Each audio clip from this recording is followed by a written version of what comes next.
क्या आप भी अपने गुस्से पर काबू नहीं कर पाते हो? क्या आपके इमोशंस आपको ड्राइव करते हैं? तो इस नाव में आप अकेले नहीं हैं। एक पॉइंट टाइम पर भगवान परशुराम का गुस्सा इतना ज़्यादा था कि तीनों लोग उनके गुस्से से डरते थे।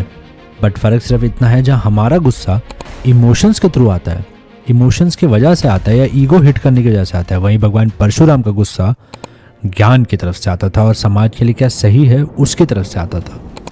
तो चलिए आज के कहानीकार के एपिसोड में 3 कहानियाँ सुनेंगे जहाँ पे भगवान परशुराम का गुस्सा बहुत ही प्रचंड था, और एंड में जानेंगे कैसे उन्होंने उस गुस्से पर काबू पाया और कैसे आप इस गुस्से पर काबू पा सकते हैं। इसके लिए हम आपको कई सारी प्रैक्टिकल टिप्स देंगे। तो चलिए शुरू करते हैं।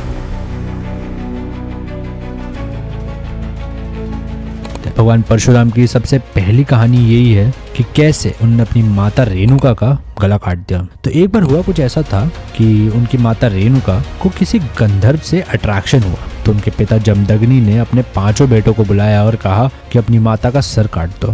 तो काट दो अपनी माता का सर। पहले बेटे से पूछा गया, उसने मना कर दिया। दूसरे से पूछा, उसने भी मना कर दिया। तीसरे चौथे सब ने मना कर दिया। बट परशुराम से जैसे ही कहा गया, उन्होंने अपना परशु उठाया यानी कुल्हाड़ी उठाई और अपनी माता का गला काट दिया। ये देखते ही ऋषि जमदग्नि बहुत खुश हुए और उन्होंने परशुराम से एक वरदान मांगने होगा, क्योंकि उन्होंने उनकी आज्ञा का पालन किया बिना किसी क्वेश्चन। अपने प्रिय माता का जीवित शरीर। ऋषि जमदग्नि अपने वचन से बंधे थे तो उन्होंने जिंदा कर दिया। देखा दोस्तों, यहाँ पे परशुराम ने अपने गुस्से से नहीं, अपने चातुर्य से काम लिया। ऐसे ही कई बार गुस्सा हमारे काम को बिगाड़ सकता है। यही अगर परशुराम गुस्से से काम लेते तो शायद रिजल्ट उनके फेवर में ना आ पाता। दूसरी कहानी है कार्तिवीर अर्जुन की। तो एक बार कार्तिवीर अर्जुन नाम का एक राजा होता है जो शिकार पर निकला होता है। तो वो घूमते घूमते ऋषि जमदग्नि की कुटिया में पहुंच जाता है। वहां पे एक गाय देखता है जिसका नाम था कामधेनु। वो सबकी इच्छाएं पूरी कर सकती। ये देखते ही कार्तिवीर अर्जुन को ऐसा लगता है कि ये गाय तो महल में होनी चाहिए, और वो जबरदस्ती इस गाय को ले जाता। फिर क्या था, भगवान परशुराम जाते हैं और गाय को छुड़ाने की गुहार लगाते हैं। बट कार्तिवीर अर्जुन नहीं मानता है, तो भगवान परशुराम उस पर हमला कर देते हैं।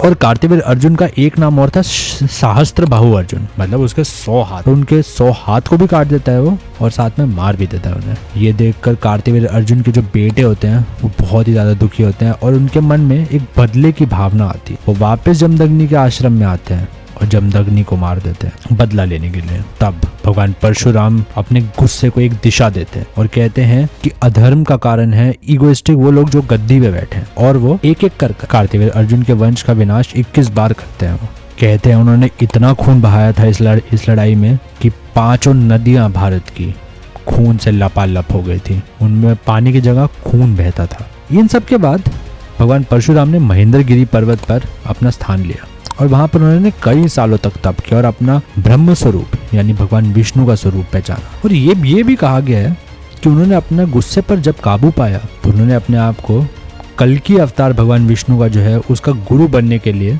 क्वालिफाई कर लिया एक तरह से। इसके बाद भगवान परशुराम कई सालों तक तपस्या में विलीन हो जाते हैं। अब वो स्टोरी में आते हैं महाभारत के दौरान कर्ण जो पूरे भारत में भटक रहा होता है अपने लिए गुरु ढूंढने के लिए, वो भगवान परशुराम के पास जाता है शिक्षा लेने के लिए। वो भगवान परशुराम के पास शिक्षा तो ग्रहण कर लेता है, बट एक झूठ बोल कर लेता है वो शिक्षा की वो एक ब्राह्मण है, जबकि होता वो एक सूत पुत्र है।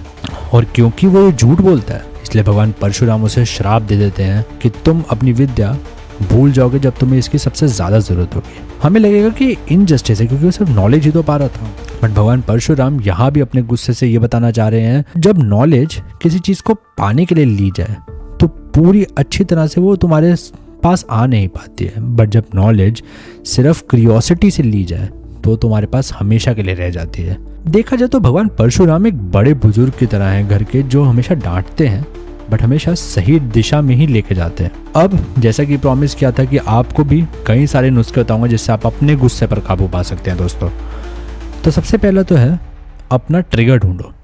कई सारी चीजें होती हैं जिससे हमें गुस्सा ट्रिगर होता है। कई लोगों के लिए हो सकता है कि वो तेज आवाज हो, कई लोगों के लिए हो सकता है वो टॉन्ट हो, कई लोगों के लिए हो सकता है वो धूप हो या भूख हो। जैसे मुझे पर्सनली भूख से गुस्सा आता है तो मैं इसका हमेशा इंतजाम करके रखता हूँ कि जहाँ जाऊँ अपने लिए एक स्निकर या कुछ खाने के लिए रखूँ साथ में। तो ये एक तरीका हो सकता है जिससे हम अपने गुस्से पर काबू पा सके। दूसरा तरीका है प्रॉपर ब्रेक्स लो। जब भी काम करते हैं हमारा स्ट्रेस बिल्ड हो जाता है हमारे कंधों पे, हमारे दिमाग में, जिसकी वजह से गुस्सा बहुत जल्दी ट्रिगर होता है। तो मेरे एक सीनियर थे, मुझे कहते थे जिस दिन ज़्यादा काम हो उस दिन ज़्यादा ब्रेक लो।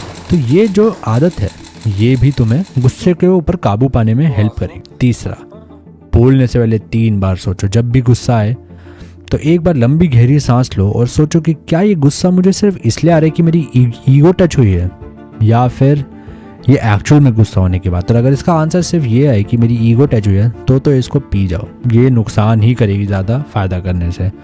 बट अगर ये गुस्सा इसलिए आ रहा है क्योंकि ईगो नहीं बल्कि कुछ गलत हुआ है यहाँ पे, तब लड़ जाओ। तो नेक्स्ट है डीप ब्रीदिंग। ये तो खैर सभी को पता है कि डीप ब्रीथ करने से गुस्सा चला जाता है। और उसके बाद है स्टेप अवे।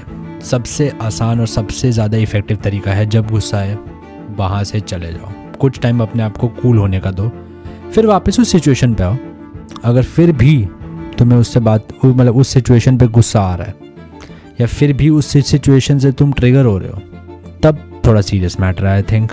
तो दोस्तों ये थी कहानी इस बार के कहानीकार की। इसी के साथ प्रेरक साइनिंग ऑफ। आई होप आप अपने गुस्से पर, अपने सबसे बड़े दुश्मन पर विजय पा पाएंगे इससे इंस्पायर होकर। मिलते हैं अगली बार एक नई कहानी के साथ। तब तक के लिए लाइक, सब्सक्राइब एंड शेयर। कहानीकार।